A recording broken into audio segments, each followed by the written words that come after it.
विघ्नेश्वराय वरदाय सुरप्रियाय लंबोदराय सकलाय जगद्विताय नागाननाय श्रुतियज्ञ विभूषिताय गौरीसूताय गणनाथ नमो नमः।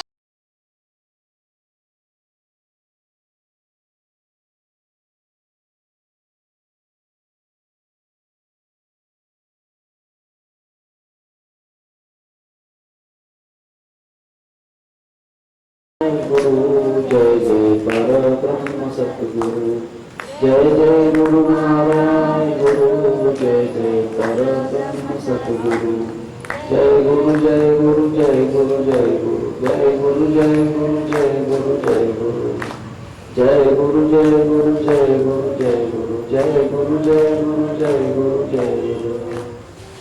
सद्गुरुनाथ महाराज की जय। गुरुर्ब्रह्मा गुरुर्विष्णु गुरुर्देवो महेश्वरा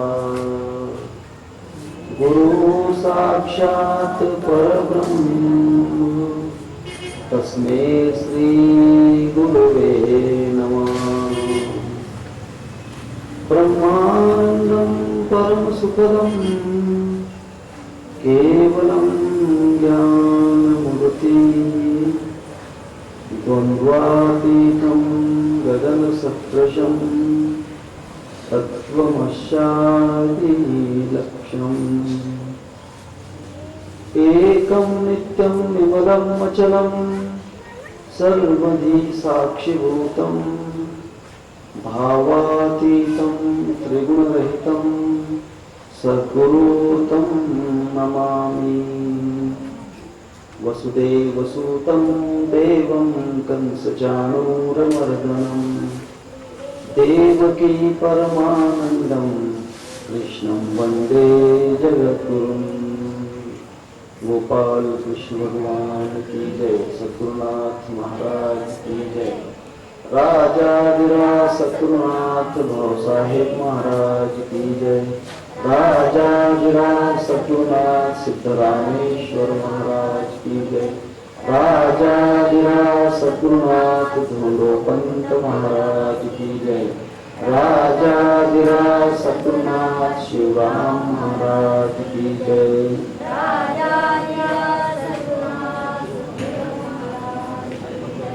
जय जय रघुवीर समर्थ श्री गुरुदेव दत्त। कल के दिन हमने देखा कि संसार में गुरु के विरहित और कोई ब्रह्म तत्व नहीं। गुरु भी एक पूर्ण ब्रह्म तत्व है। गुरु भी ना ब्रह्म ना अन्यत्र सत्यम सत्यम वरानने। हे पार्वती, गुरु के बिना और कोई भगवान है ऐसा कभी नहीं हो सकता है। यह बात सत्य सत्य और बिल्कुल सत्य है। ये बात हमने कल के दिन देखी, क्योंकि सही कहा गया है गुरु समान देव नहीं। 4 वेद में नहीं, 6 शास्त्र में नहीं, 18 पुराण में नहीं, गुरु समान कोई दूसरा देव नहीं। क्योंकि गुरु ही परब्रह्म रूप है। गुरु ही आदि है, अनादि है। गुरु के पहले कोई नहीं, गुरु के बाद कोई नहीं। आप कहोगे कि गुरु के बाद तो शिष्य होता ही है। नहीं, गुरु के बाद शिष्य नहीं रहता है। शिष्य भी गुरु ही बन जाता है। गुरु के बाद शिष्य स्वयं गुरु बन जाता है। इसलिए वह गुरु ही बन जाता है, क्योंकि गुरु में एक रूप हो जाता है। इसीलिए गुरु के बाद कोई नहीं, गुरु के पहले ही नहीं। गुरु अनंत है, गुरु पूर्ण है। ऐसा जो परब्रह्म परमात्मा स्वरूप जो जगत गुरु, अनंत गुरु, परब्रह्म परमात्मा जो है, इस गुरु को छोड़कर और कोई उपासना अगर हम हमारे चित्त में लाते हैं और कोई उपासना करने की अगर हम सोचते हैं तो समझ लेना कि हमारा चित्त भ्रष्ट हो चुका है, हम भ्रमित हो चुके हैं। यही बात आज के प्रवचन में कही जाएगी। भगवान शिव जी पार्वती जी को समझा रहे हैं। भगवान शिव जी पार्वती जी को बतला रहे हैं, वेद शास्त्र पुराणानि इतिहास आदिकानि च मंत्र यंत्र आदि विद्याश्च स्मृतिर उच्चाटन आदिकम् शैव शाक्तम् आदिनि अन्यानि विविधानि च अपभ्रंशकराणि जीवानां भ्रांतचेतसाम्। हे पार्वती, समस्त संसार में वेद शास्त्र पुराण इतिहास आदि ग्रंथ, उसी तरह मंत्र यंत्र आदि जो विद्याएं हैं तथा स्मृति उच्चाटन आदि घोर कृत्य और संसार में शैव और शाक्त तथा वेदादि के अनेक ग्रंथ चित्त को भ्रमित करने वाले अर्थात जीव को भ्रष्ट करने वाले हैं। ये बात बड़ी विशेष है, सामान्य जीवात्मा के ख्याल में नहीं आएगी। आप कहोगे कि वेदों में भगवान मिल जाएगा, नहीं। सोचिए, जो वेद भगवान से निकले हैं उसमें भगवान कैसे मिलेगा? क्योंकि वेदों को भगवान ने निर्मित किया है, वेद भगवान को निर्मित नहीं करते। वेदों को भगवान ने प्रकाशित किया है, वेद भगवान को प्रकाशित नहीं कर सकते। ये बात है। देखिए, आईने के सामने अगर हम खड़े रहते हैं, किसी आईने के सामने अगर हम खड़े रहते हैं तो हम एक प्रतिमा निर्माण करते हैं आईने में। हम आईने के सामने स्वयं जब खड़े होते हैं तब वहां पर प्रतिमा निर्माण हम कर देते हैं। क्या प्रतिमा आपको निर्माण कर सकती है? आपने प्रतिमा निर्माण कर दी तो क्या प्रतिमा आपको निर्माण कर सकेगी? कदापि नहीं। स्वयं आप प्रतिमा को निर्माण कर सकते हो, प्रतिमा आपको स्वयं निर्माण नहीं कर सकती। उसी तरह से परमात्मा से वेद निर्मित हैं, वेदों से परमात्मा नहीं। शास्त्र जो है परमात्मा के ऊपर चर्चा करते हैं, संगति और विसंगति को एक तंत्र में बिठाने की कोशिश करते हैं। उसमें अगम और निगम का विचार विनिमय करते हैं। छह शास्त्र जो हैं, न्याय शास्त्र, वैशेषिक शास्त्र, पूर्व मीमांसा शास्त्र, उत्तर मीमांसा शास्त्र, सांख्य योग शास्त्र और पातंजल योग दर्शन शास्त्र, ये परमात्मा के स्वरूप की चर्चा कर सकते हैं परंतु परमात्मा को नहीं प्रकट कर सकते। जिस तरह से कोई टेलीविजन है, टीवी है, वो टेलीविजन हमें किसी क्षण व्यक्ति का चित्र बता सकता है, उसकी मूवी बता सकता है, उसकी क्रिया बता सकता है, परंतु उस व्यक्ति को सामने प्रकट नहीं कर सकता। उस व्यक्ति का प्रतिबिंब प्रकट कर सकता है, उसकी प्रतिछाया प्रकट कर सकता है, उसका सीन फोटोग्राफी प्रकट कर सकता है, परंतु स्वयं उस व्यक्ति को वह कभी प्रकट करने में समर्थ नहीं हो सकता। उसी तरह से शास्त्र जितने भी हैं ये उसका स्वरूप दिखा सकते हैं, प्राप्त नहीं करवा सकते। पुराण जो है 18 पुराण हैं, ये 18 पुराण भगवान की लीला का वर्णन करते हैं। भगवान ने ऐसा किया, कृष्ण ने वैसा किया, नरसिंह भगवान ने ऐसा किया, कच्छप ने ऐसा किया, मत्स्य ने ऐसा किया, वराह ने ऐसा किया, वामन भगवान ने ऐसा किया, वायु ने ऐसा किया, अग्नि ने ऐसा किया, मार्कंडेय जी ने ऐसा किया। ऐसे 18 पुराण हैं। ये सब पुराण जो है भगवान की लीला का वर्णन कर सकते हैं, परंतु स्वयं भगवान को नहीं कर सकते, भगवान को निर्मित नहीं कर सकते, लीला कर सकते हैं। जिस तरह से कोई व्यक्ति राम का चरित्र कर सकता है, राम के जैसे ही एक्शन कर सकता है, राम के जैसा क्रिया करके बता सकता है, परंतु स्वयं राम तो नहीं हो सकता।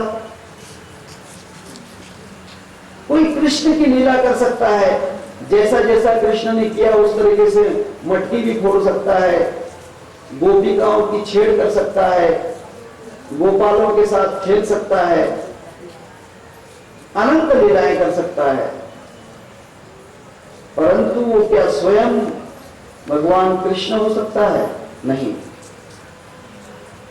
तब पुराण जितने हैं ये भगवान की लीला बताते हैं, लीला करते हैं। इसीलिए पुराण भी भगवान को नहीं ला सकते। मैं उस भगवान की बात कर रहा हूं जो स्वयं है गुरु साक्षात परब्रह्म तस्मै श्री गुरुवे नमः। साक्षात ब्रह्म जो है तो गुरु है। गुरु विनाम ब्रह्म नान्यत् सत्यम सत्यम परानने। गुरु शिवाय कोई दूसरा दैवत है ही नहीं। हे पार्वती ये सत्य सत्य है। इसके बाद भगवान शिव भी कहते हैं कि इतिहास आदि ग्रंथ, इतिहास आदि कानिच, इतिहास आदि जो ग्रंथ हैं,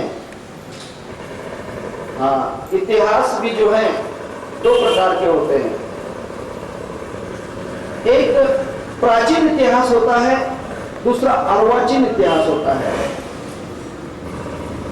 प्राचीन इतिहास वो होता है, प्राचीन इतिहास उसे कहते हैं जो किसी से सुनकर उसको संग्रहित किया जाता है। किसी ने कहा कि फलाने वर्ष में ऐसा हुआ था, उसका इतिहास बन गया, वो प्राचीन हुआ, स्वयं तो उसे अनुभव नहीं किया, वो प्राचीन इतिहास है। दूसरा अर्वाचीन इतिहास। अर्वाचीन का मतलब हमारे सामने हो रहा है और हम उसको इतिहास कर रहे हैं। महाराष्ट्र में ऐसे कुछ इतिहास लिखे गए हैं, उसको बखर कहते हैं। शिवाजी महाराज आदि इनके विषय में जो लिखा गया इतिहास है, वो स्वयं उस वक्त जब जब जो जो क्रिया होती थी, जो जो घटना होती थी, उसको वे लोग लिख लेते थे, उसे बखर कहते हैं। वो अर्वाचीन इतिहास है। आपको याद होगा 1857 से लेकर तो 1947 तक ये इतिहास लोगों ने स्वयं देखा है। इसे अर्वाचीन इतिहास कहते हैं। भारत की स्वतंत्रता के लिए किस तरह से लोगों ने अपना योगदान दिया, किस तरह से लोगों ने अपने आप को बलि करवा दिया, किस प्रकार से उन्होंने अपना स्ट्रगल किया, स्वातंत्र का युद्ध किया, ये जिनके जिनके सामने हुआ उन्होंने लिख कर रखा है, इसलिए उसे अर्वाचीन इतिहास कहते हैं। परंतु प्राचीन इतिहास और अर्वाचीन इतिहास भी भगवान को स्वयं नहीं कर सकता।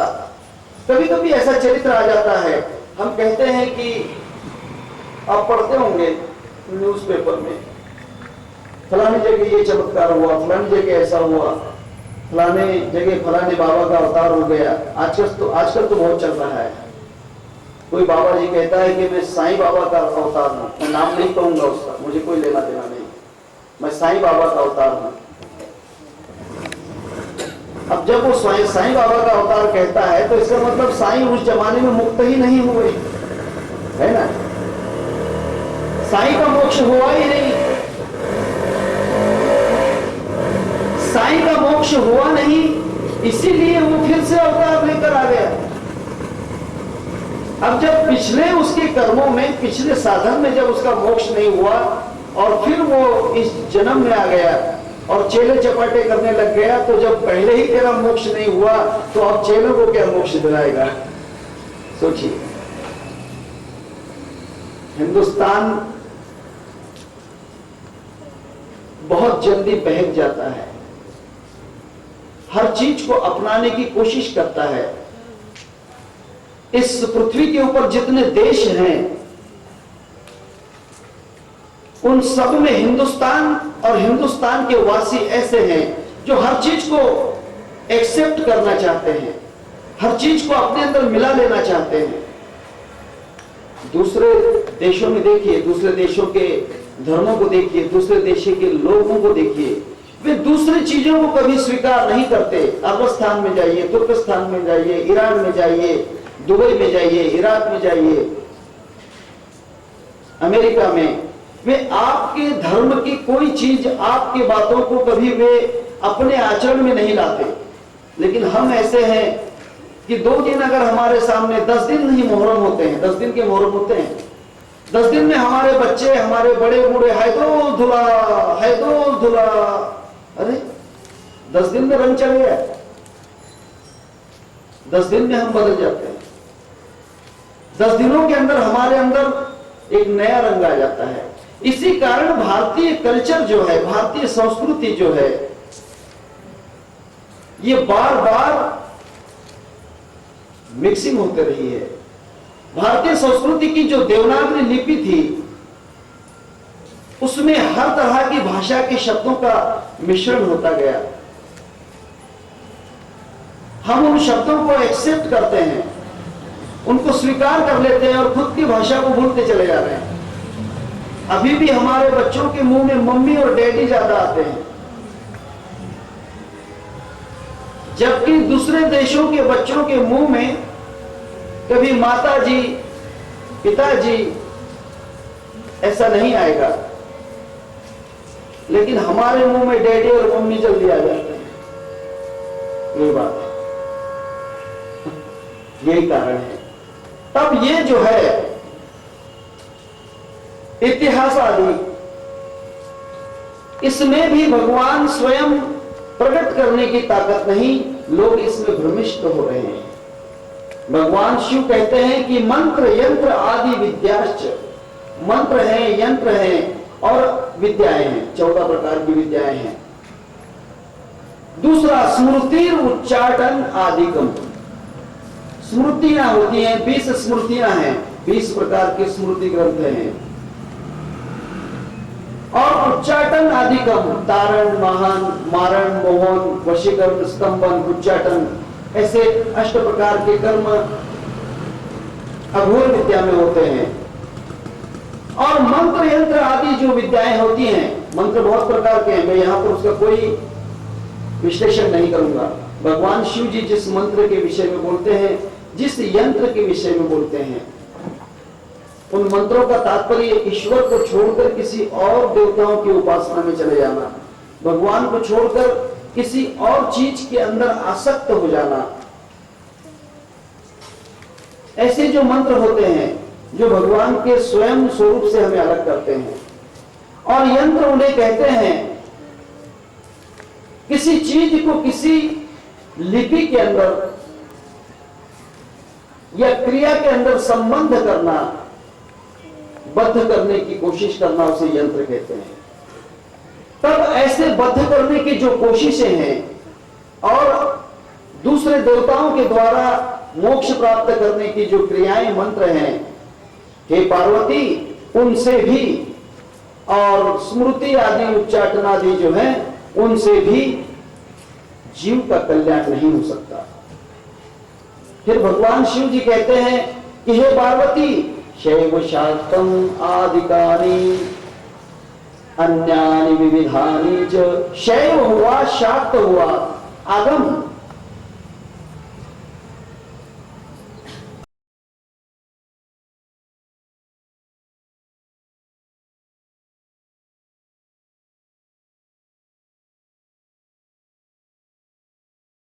और निगम, ये आगम आदि ग्रंथ होते हैं, आगम आदि पंथ होते हैं। 3 प्रकार के मार्ग हैं, अगम, निगम और बेगम। बेगम दूसरी बात है। अगम का मतलब होता है जो अभी आ गया, नाम लेने में कोई हरकत नहीं है, पहले नहीं था अभी अभी आ गया, निरंतर, केवल अभी अभी, पहले नहीं था। स्वाध्याय, ये अगम पंथ है, ये अभी अभी आए, जिनका आगमन हुआ है। निगम, निगम का मतलब जो पहले थे और चले गए, अब उनको कोई पूछता भी नहीं, किसी को याद भी नहीं है। सनातन धर्म की जो बातें हैं उसके सिद्धांत हम जानते भी नहीं है, वो निगम में चली गई बातें। वे जो बातें हैं वे जैसे कंप्यूटर की भाषा में कहते हैं रिसाइकल बिन में चले गए, जो इधर से हमने उसे डिस्ट्रॉय किया और वो रिसाइकल बिन में चली गई। वे बातें सिर्फ इतिहास में रह गई, अब कोई करता ही नहीं है। वे निगम है। बेगम, बेगम का मतलब यह है, गम, गम का मतलब क्या होता है? गम का मतलब पश्चाताप नहीं, गम का मतलब परेशानी नहीं, गम का मतलब होता है समझ, समझ।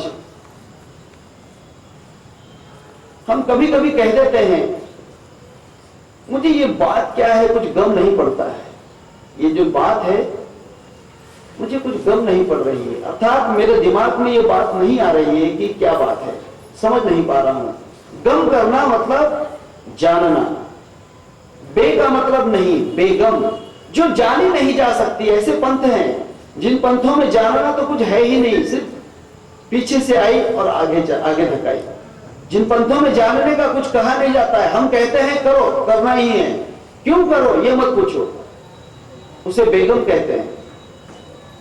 हम जो कहते हैं वही करना होगा। कुछ गुरुआ लोग ऐसे होते हैं, वे कहते हैं कि हमारे फलाने गुरु ने ऐसा किया था, अब तुमको भी करना होगा, फलाने गुरु ने वैसा किया था, उन्हें भी करना होगा। ये बेगम है।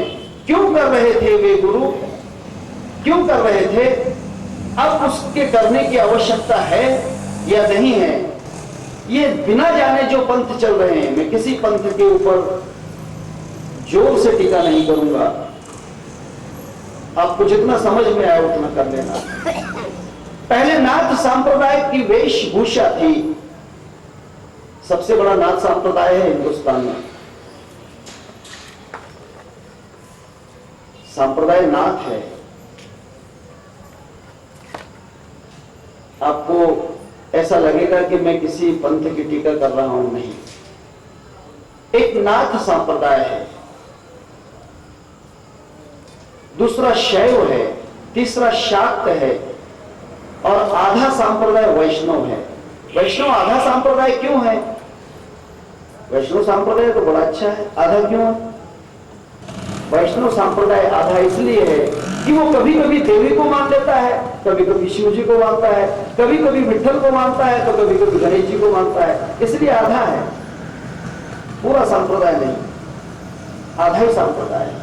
कभी कभी पीला रंग का अष्टगंध लगाएगा तो कभी काला मुक्का लगा लेगा, कभी वो नहीं रहा तो सफेद चप्पल लगा लेगा, आधा सांप्रदाय है वैष्णव।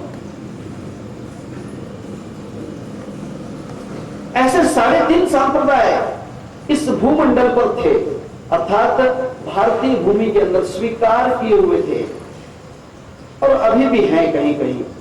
इन सांप्रदायों के कुछ अपने अपने सिद्धांत हैं, अपने अपने सिद्धांतों से चलना है। शिव सांप्रदाय हुआ, शैव सांप्रदाय जिसे कहते हैं, त्रिपुंड लगाना ही पड़ेगा, कान छिपवाना ही पड़ेंगे,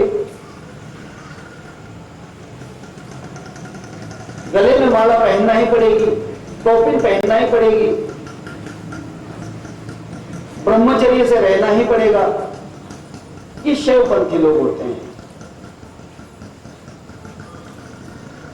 इनमें शैव पंथ में भी और पंथ निकल गए हैं। शैव पंथ में अघोरी निकल गए, कापालिक निकल गए, दिगंबर निकल गए। मैं पंथों की चर्चा नहीं कर रहा हूं। अब त्रिपुंड क्यों लगाया था, क्यों लगाया जाता है,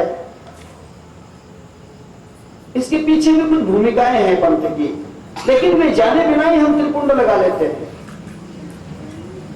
कौपिन क्यों बांधी जाती है, दिगंबर क्यों रहा जाता है, इसके पीछे भूमिकाएं हैं, लेकिन उन्हें बिना जाने हम उस प्रकार का आचरण करने लग जाते हैं। उस कारण हमें बेगम कहते हैं, अर्थात हमें उसका गम नहीं है, पहचान नहीं है, फिर भी हम कर रहे हैं। दूसरा शाक्त पंथ है। शाक्त पंथ अर्थात शक्ति की उपासना करने वाला, देवी की उपासना करने वाला। वो देवी को ही स्वयं सब कुछ मानते हैं। भगवती जो देवी होती है उसे ही पूर्ण मानते हैं। वह शाक्त पंथ है जो शक्ति से निर्माण हुआ। इसमें भी तीन पंथ हुए।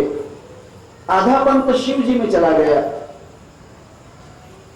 शक्ति का जो शाक्त पंथ है वह शिव जी में आधा पंथ विलीन हो गया, अर्थात वह पंथ जो है शाक्त पंथ होते हुए भी वह शिव जी में विलीन हो गया। तब इसमें तीन पंथ ये हैं। शाक्त पंथ में एक इसमें मारण वाला पंथ होता है, जो शक्ति की उपासना करके हाथ में तलवार ले लेंगे, जय महाराष्ट्र करके पूरे महाराष्ट्र में युद्ध के लिए तैयार हो जाएंगे। शाक्त पंथ वाले जो छत्रपति शिवाजी महाराज तुलजापुर की देवी की तलवार हाथ में ली और युद्ध के लिए निकल गए। ये मारण पंथी होते हैं। दूसरे जो होते हैं वे तारण पंथी होते हैं। वे दूसरों के कल्याण के लिए देवी की उपासना करते हैं। सर्व मांगल्य मांगल्य शिवे सर्वार्थ साधिके शरण्ये त्र्यंबके गौरी नारायणी नमोस्तुते। हे माता, हे शक्ति, तू सब तरफ मंगल कर, सर्व मंगल्य मांगल्य। ऐसे जो उपासना करते हैं वे शांतिनी शक्ति उपासक होते हैं, जैसे शारदा के उपासक, सरस्वती के उपासक वे होते हैं। तीसरे जो होते हैं आभूषित शक्ति उपासक होते हैं। शक्ति के नाम से, देवी के नाम से कौड़ियों की माला पहन लेंगे, बड़े बड़े बाल लगा लेंगे, एक लंबा टीला लगा लेंगे। आजकल वो भगत के रूप में रह गए वे। और जो आधा पंथ है शक्ति का, वह तंत्र मार्ग में जाता है। मैं यहां पर उसकी चर्चा नहीं करूंगा। भगवान शिव और पार्वती में जो तंत्र के विषय में सत्संग हुआ, उसके लिए तंत्र सूत्र नाम का एक बहुत बड़ा सिद्धांतिक ग्रंथ है। तब पार्वती उस सिद्धांत को सुनकर शिव जी में आधी विलीन हो गई। इसलिए तो भगवान की वो अर्धनारी बन गई, अर्धनारी नटेश्वर। शक्ति आधी बाहर है, आधी शिव जी में है, अर्धनारी नटेश्वर। ये शाक्त पंथ है।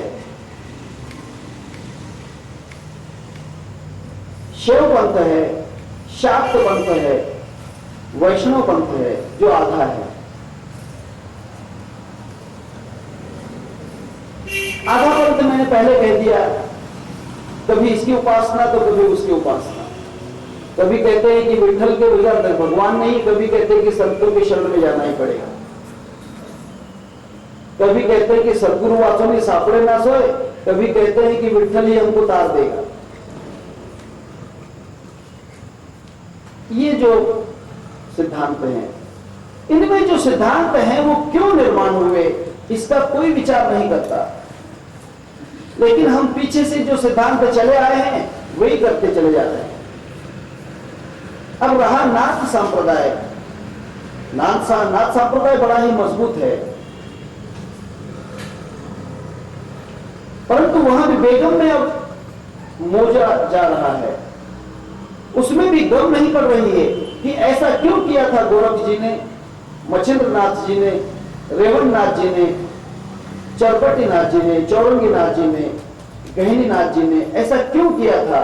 इसका विचार न करते हुए भी हम उनके जैसा ही आचरण कर रहे हैं।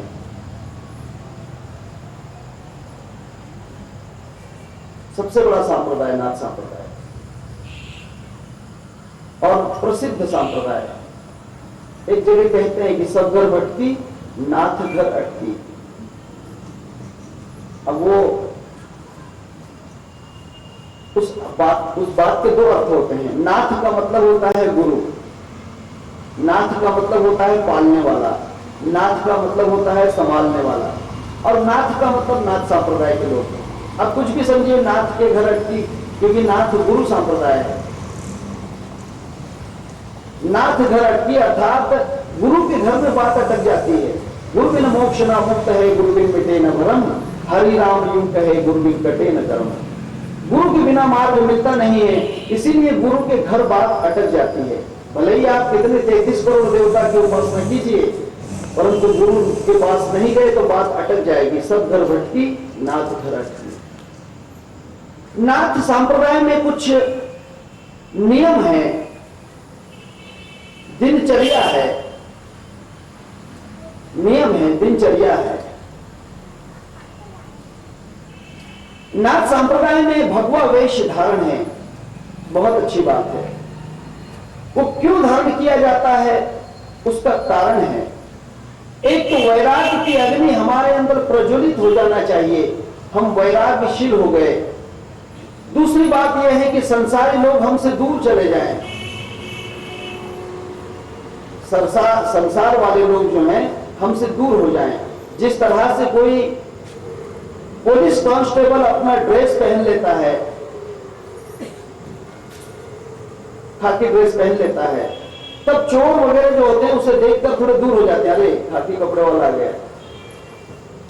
उसी तरह है, इनसे थोड़ा संभल कर रहो, अर्थात सावधानी से उनसे बर्ताव करो। इसलिए भगवा धारण किया। नाथ संप्रदाय में कमर में कंथा बांधा जाता था, अब नहीं बांधते हैं, कुछ भिक्षा मांगने वाले बांधने लगे हैं पेट भरने के लिए।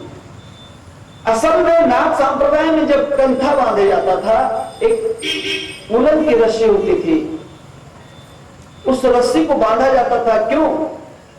कि शरीर में जो उड़ियान बंद है, 3 बंध होते हैं शरीर में, जालंधर बंध, मूल बंध और उड़ियान बंध। मूल बंध मूलाधार चक्र में लगता है, ये मैं आगे आपको कहूंगा जब योग मार्ग आएगा। जालंधर बंध कंठ स्थान में लगता है और उड़ियान बंध नाभि स्थान में। नाभि स्थान शरीर का केंद्र है। नाभि स्थान में पूरे शरीर की 72,000 नाड़ियों का केंद्र है, वहां से ही सब संवेदनाएं चलती हैं।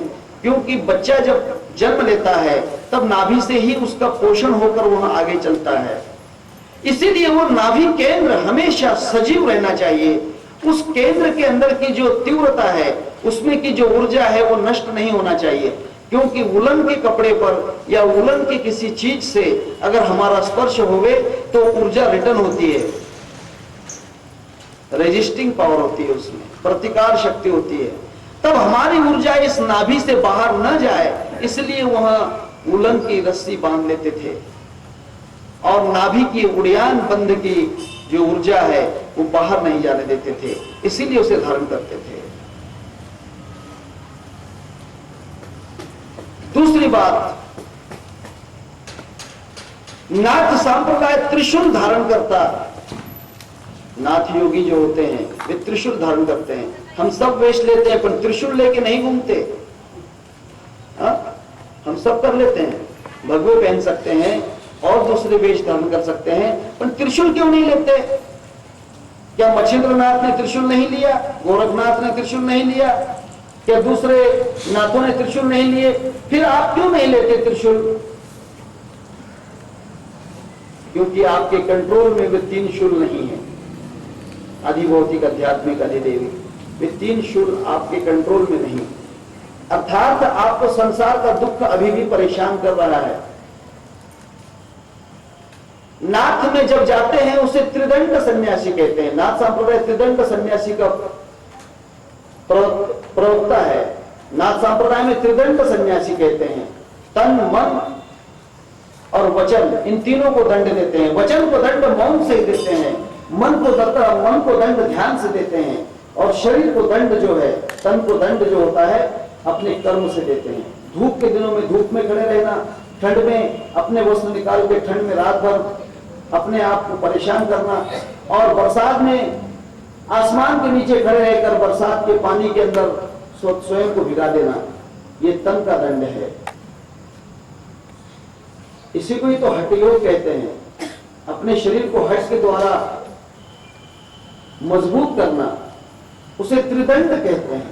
नाथ संप्रदाय त्रिदंड पर आधारित है। मन को भी मारते हैं, मन घोड़े को मार चाबुका, इतना चाबुक मारते हैं कि मन कहता है कि बस अब कहीं जाना नहीं। इसीलिए त्रिशूल धारण करते हैं। नाथ संप्रदाय में जटाजूट और दाढ़ी को बढ़ाया जाता है। जटाजूट और दाढ़ी बढ़ाई जाती है। आपको पता नहीं होगा, दाढ़ी बढ़ाने से आदमी थोड़ा सा अलग दिखता है, विद्रुप दिखता है। उसके अंदर की जो आकर्षितता है वह दूर हो जाती है, वह विकर्षण वाला हो जाता है। जटा बढ़ाने से हमारे दिमाग से जो चेतना है, ऊर्जा है, वो बाहर नहीं जाती।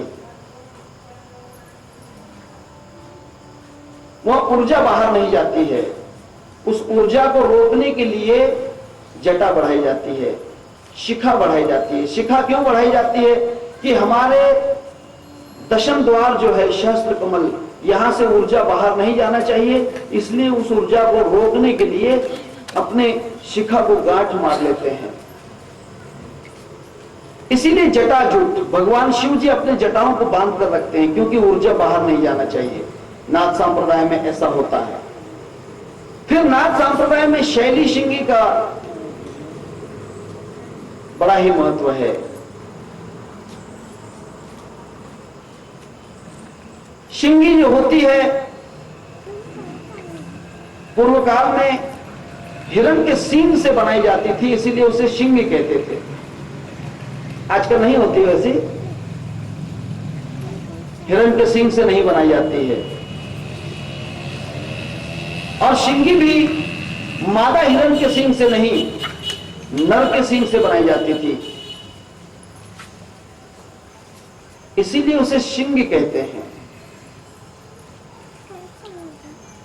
शिंगी का उपयोग यह है, शैली शिंगी का उपयोग यह है कि हमारे अंदर जो है बाह्य कुंभक होना चाहिए। बाह्य कुंभक के लिए और कुछ नहीं, बाह्य कुंभक के लिए ही इसका उपयोग किया जाता है।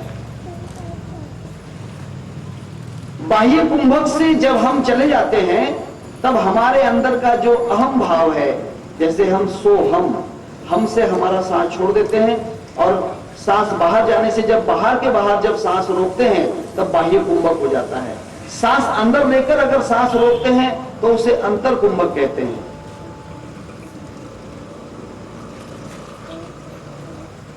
और सांस बाहर छोड़कर उस सांस को जल्दी न लेना, यह ब्रह्म तत्व की संवेदना को जागृत करता है। अगर आप सांस बाहर पूरी तरह से छोड़ दो, सांस ले लिया, उसको पूरी तरह से छोड़ दिया, जब सांस छोड़ते हैं तो नाभि पीछे की तरफ जाती है। आप प्रयोग करके देखना, नाभि पीछे की तरफ जाएगी। उसका कारण यह है कि नेचुरली आपको उड़ियान मंद लगना शुरू हो जाएगा। आपकी 72,000 नाड़ियों में संवेदना जागृत हो जाएगी। जब शैली शिंगी बजाई जाती है, तब जोर से सांस बाहर की तरफ फेंकी जाती है। वह सांस फेंकते समय जब हम सांस को फूंक रहे हैं उस वक्त सांस नहीं लेना चाहिए। यही कारण है शैली श्रृंगी का, सांस लेना नहीं चाहिए। अगर सांस लिया तो आपका बाह्य कुंभक फेल हो गया, फिर कितनी भी आप शैली श्रृंगी बजाइए कोई मतलब नहीं, उस श्रृंगी को बजाने से कोई मतलब नहीं, उसके नाद से मतलब नहीं, उसके आवाज से मतलब नहीं। दूसरी बात तो यह है कि श्रृंगी बजाते समय उसका नाद जो है, उसका जो स्पंदन है, श्रृंगी कभी बजाते समय अपना मुंह ऊपर नहीं उठाना चाहिए, क्योंकि उसका जो वाइब्रेशन है, उसके जो स्पंदन है वो आसमान में विलीन हो जाते हैं। लेकिन वही श्रृंगी जब हम नीचे मुंह करके बजाते हैं तो उसके स्पंदन सीधे नाभि में चले जाते हैं, नाभि के ऊपर वो आघात करते हैं। एक तो हमारी नाभि पीछे की तरफ चली जाती है, पीछे की तरफ जाने के बाद उसके ऊपर जब आघात होता है तब वहां पर हमारा मणिपुर चक्र जागृत हो जाता है। कहते हैं कि देह के अंदर 3 चक्रों के स्टॉप हैं। पहला मूलाधार चक्र है, अगर वह जागृत हो जाए तो वहां से छलांग आप मणिपुर पे ले सकते हो, फिर मणिपुर से छलांग आग्नेय चक्र पे ले सकते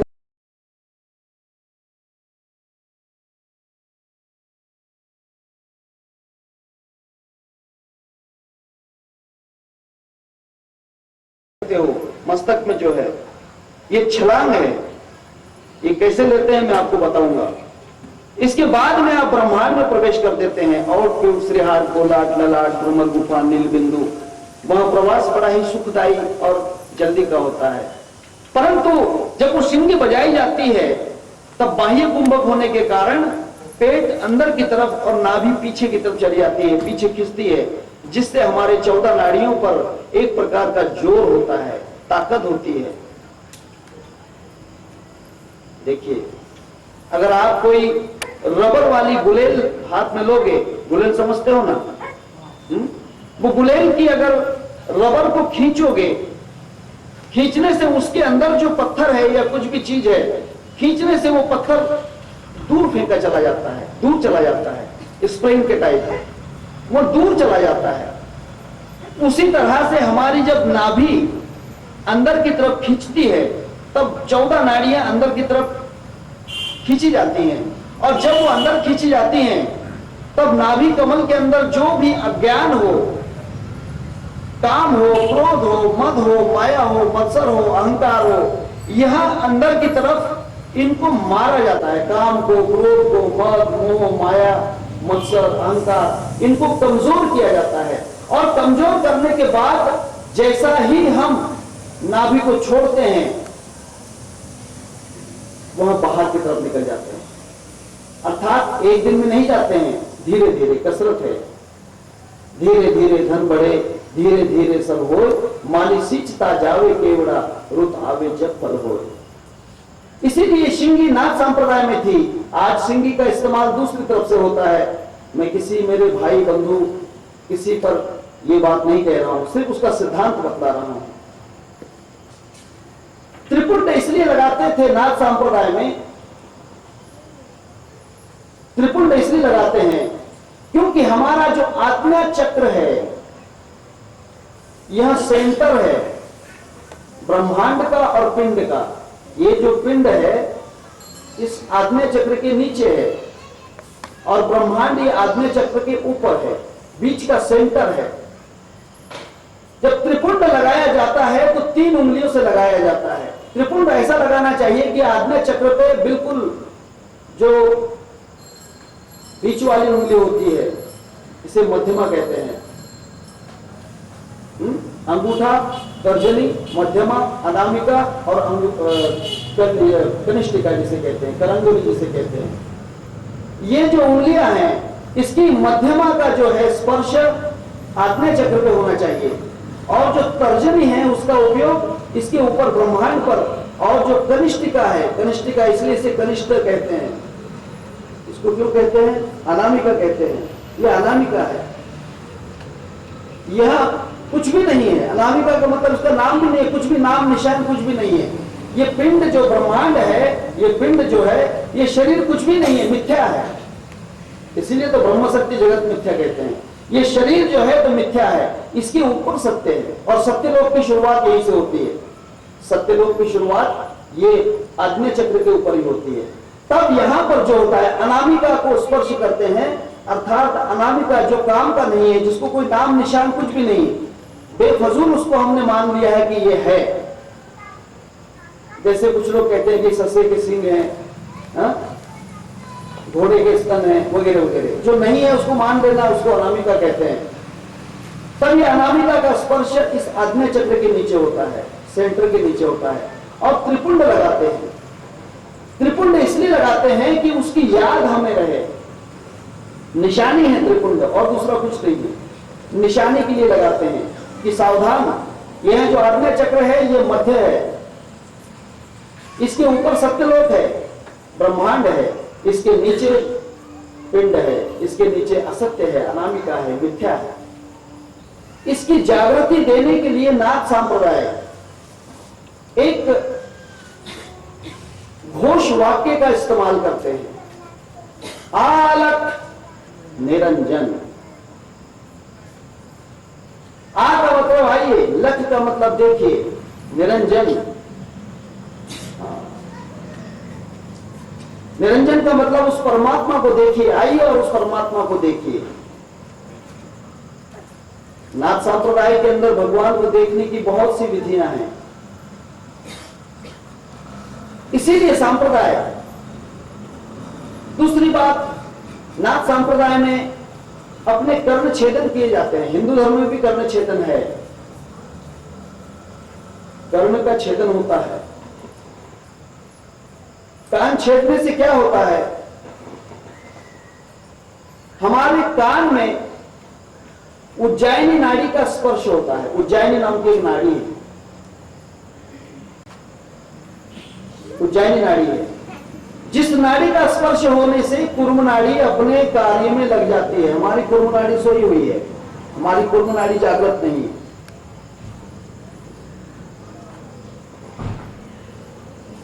हमारी कुर्म नाड़ी अधोमुखी है,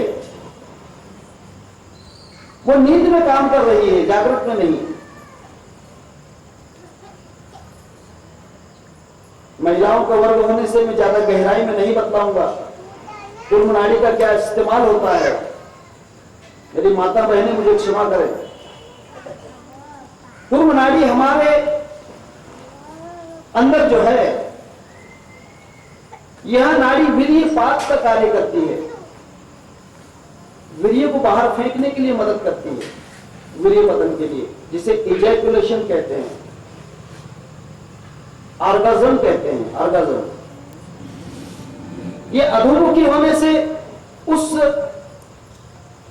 तेज को बाहर फेंकने का कार्य करती है, लेकिन जब ऊर्ध्वमुखी हो जाती है, जागृत हो जाती है, उसे जागृत कौन करता है, उज्जैनी नाड़ी करती है, उसे उठा लेती है, ऊपर की तरफ कर देती है। जब ये नाड़ी उज्जैनी नाड़ी उसको उठा देती है, तब यही कुर्म नाड़ी उसी वीर्य को ऊपर ऊर्जा के द्वारा ब्रह्मरंध्र से और सीधा ब्रह्मांड में पहुंचा देती है, जिसे ऊर्ध्व रेखा कहते हैं योगी लोग।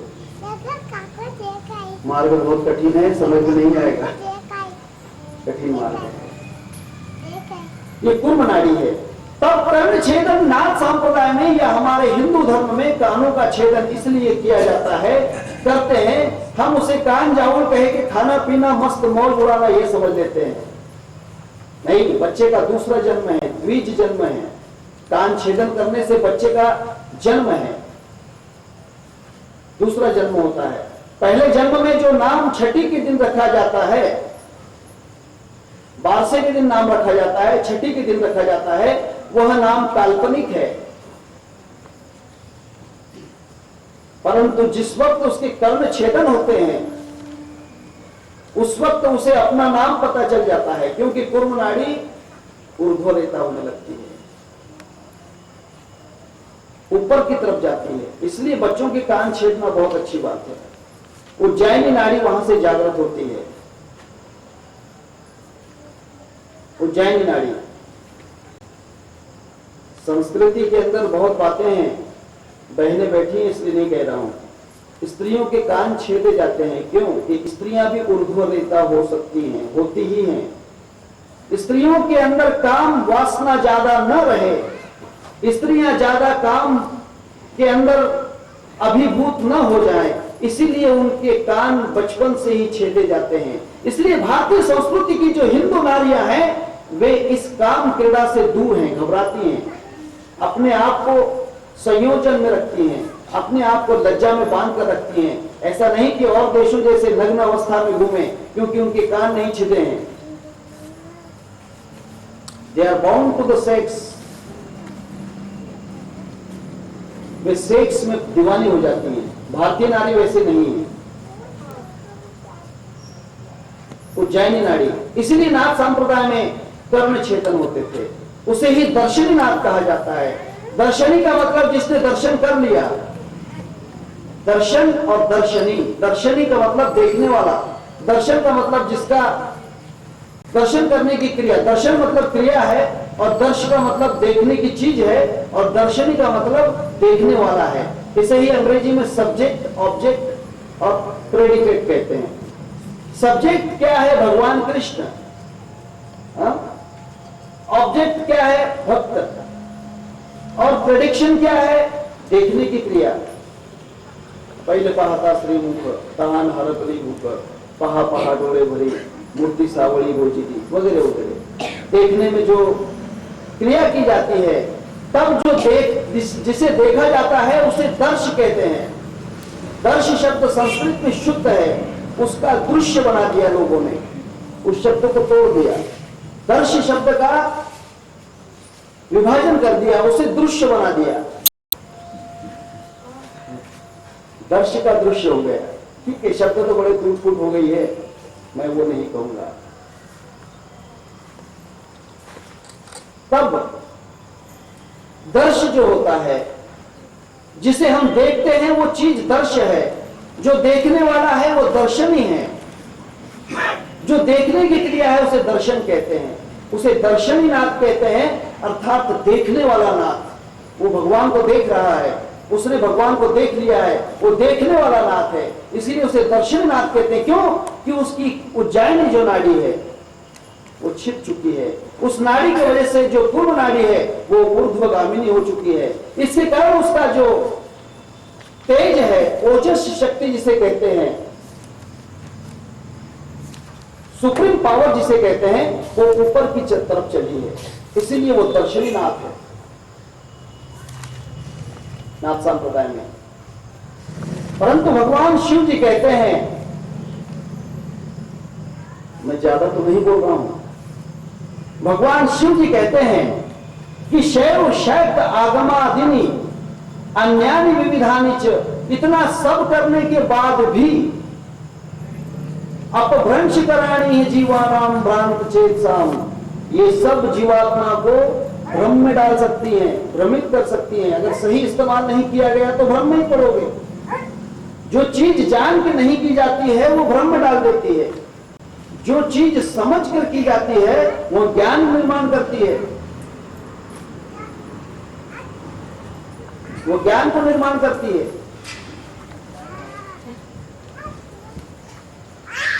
तब समझकर जो की जाती है वह ज्ञान की बात है। संप्रदाय में जितनी भी चीजें हैं वे समझकर नहीं की गई तो भ्रम निर्माण करेंगी। अगर समझे नहीं कि वो क्यों की जाती हैं, कैसे की जाती हैं। अब नाथ संप्रदाय में एक बहुत बड़ी बात है। हमारे बंधु कमलनाथ जी को बात मालूम है, ओंकार उठाया जाता है। किसी साधु संत के अगर दर्शन करने जाओ तब ओंकार उठाया जाता है। ओम तत्सत इति परब्रह्म, ओम तत्सत है, ओम ही सत्य ब्रह्म है, ओम एकाक्षर ब्रह्म है, इसे उठाया जाता है। उठाया जाता मतलब जागृत किया जाता है। जब किसी साधु संत के दर्शन किए जाते हैं तब वहां परब्रह्म रूप से दर्शन किए जाते हैं, आत्म तत्व से दर्शन किए जाते हैं। मैं आपसे जब मिल रहा हूं आत्मिक भाव से मिल रहा हूं, मैं ओंकार उठाकर आपके दर्शन कर रहा हूं, अर्थात मन से नहीं। मन तो बदल भी सकता है, बुद्धि से नहीं, बुद्धि तो चंचल हो सकती है, भ्रष्ट हो सकती है। हाँ, चित्त से नहीं, क्योंकि चित्त भी भ्रांति में हो सकता है। अहंकार से नहीं, क्योंकि उसमें मैं बना होता है। अंतकरण से भी नहीं, क्योंकि वहां अशुद्ध रह सकता है। मैं ओंकार उठाकर आपके दर्शन करता हूं, अर्थात मेरे अंदर की जो आत्मा है उससे जागृति अवस्था देकर, जागृति आत्मा सोती नहीं है, परंतु उसे सामने प्रकट करके मैं आपके दर्शन कर रहा हूं। इसे ओंकार उठाना कहते हैं। परंतु सांप्रदायों में बड़ी बात है, इसे ओंकार उठाना नहीं आता, उसे ओंकार उठाना नहीं आता। तुझे आता है? तूने कभी आत्मा को उठाकर देखा है? नहीं। आत्मा को तो उठा के देखा नहीं, और ओंकार उठा के क्या करोगे? ओंकार का मतलब है ओम इत्याक्षर ब्रह्म। ओम ब्रह्म है, ओम प्रतीकात्मक है, क्योंकि ब्रह्म कैसा है ये कोई शब्द से नहीं कहा जाता है, इसीलिए अनिर्वाच्य शब्द ओम है। ओम का उच्चार नहीं होता है। जब उच्चार करते हैं तब ओम त्रिभुज बन जाता है, अकार उकार मकार बन जाता है, लेकिन जब ओम का उच्चार नहीं होता है तब जो उच्चारण होता है, मैं तो उसे जीवा से उच्चार नहीं कर सकता हूं। ओम का उच्चार जब अनिर्वाच्य होता है, जिसे अनाहत कहते हैं, तब वहां ओम ऐसा उच्चार नहीं होता है। जिसने भी अनाहत सुना होगा या जो सुनेंगे, भूल भ्रम में मत रहना कि मुझे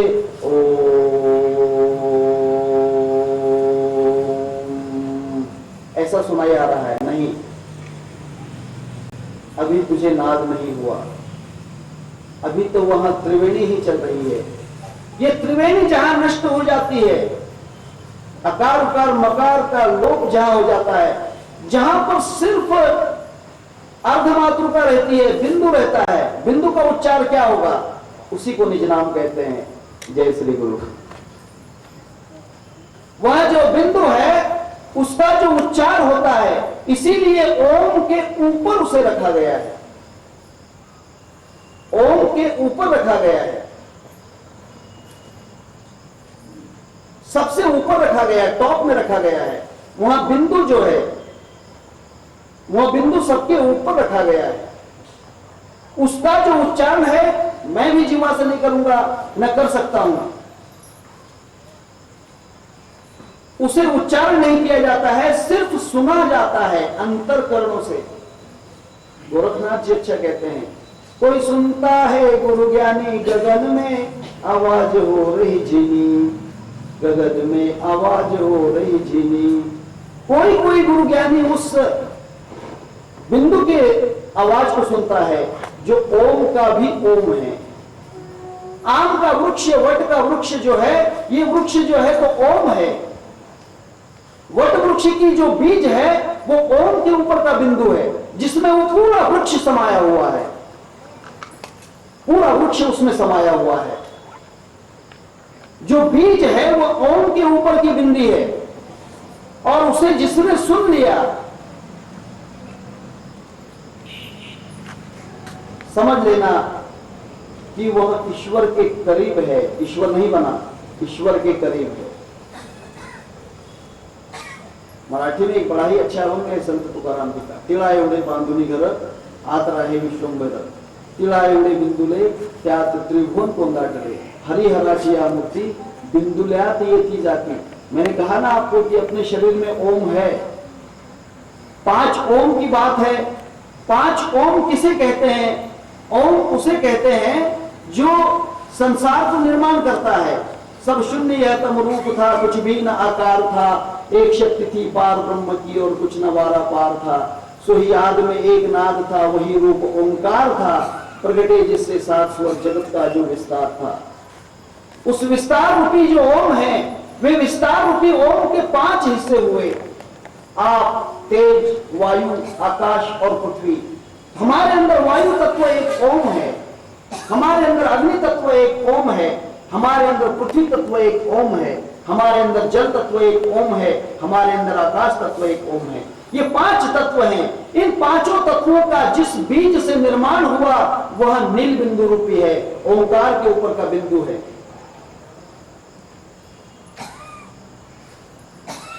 बहुत गहन बात है, समझ में नहीं आएगी, बहुत मुश्किल है समझना।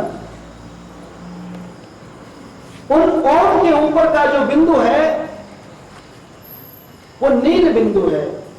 आकाश का रंग नीला क्यों है? कभी किसी ने विचार किया आसमान की तरफ देख के कि आकाश का रंग नीला क्यों है?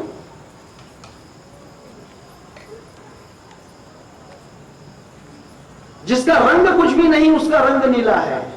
जो बेरंग है, रंग से न्यारा है, जिसका कुछ भी रंग नहीं, जिसका सगुण रंग नहीं, जिसका निर्गुण रंग नहीं, जिसका आकार नहीं, जिसका निराकार नहीं, उसका रंग नीला होता है। भगवान का रंग नीला है। आकाश एक प्रतीकात्मक नीला रंग है। भगवान का रंग भी नीला ही है, क्योंकि प्रतीकात्मक है। जिसमें कुछ भी नहीं है वही नीला बन सकता है। जो शून्य है, कुछ भी जिसमें समाया हुआ नहीं है, जो किसी में समाया हुआ नहीं है, जो न किसी में रहता है न जिसमें कोई रह सकता है, उसे नीला रंग कहते हैं। ना हम जग में जगना हम में, ऐसे हम निसार, कहे कबीर सुन भाई साधो, पंडित करो विचार। गीता का 9वां अध्याय, उसमें का 5म और 6ठम श्लोक पढ़िए। भगवान ने स्पष्ट कहा है कि मुझ में कोई नहीं और मैं किसी में नहीं, क्योंकि मेरा स्वरूप सबसे अलिप्त है, निराधार है, निरालंब है, इसीलिए उसका रंग नीला है। हमारे अंदर जो निराधार है, निरालंब है, वह नील बिंदु है, जो कुछ भी नहीं है। ऑपरेशन करोगे, ब्रेन को निकालोगे तो ब्रेन में नील बिंदु नहीं मिलेगा। जो नहीं रहकर भी है, जो नहीं होकर भी है, उसी को कहते हैं है।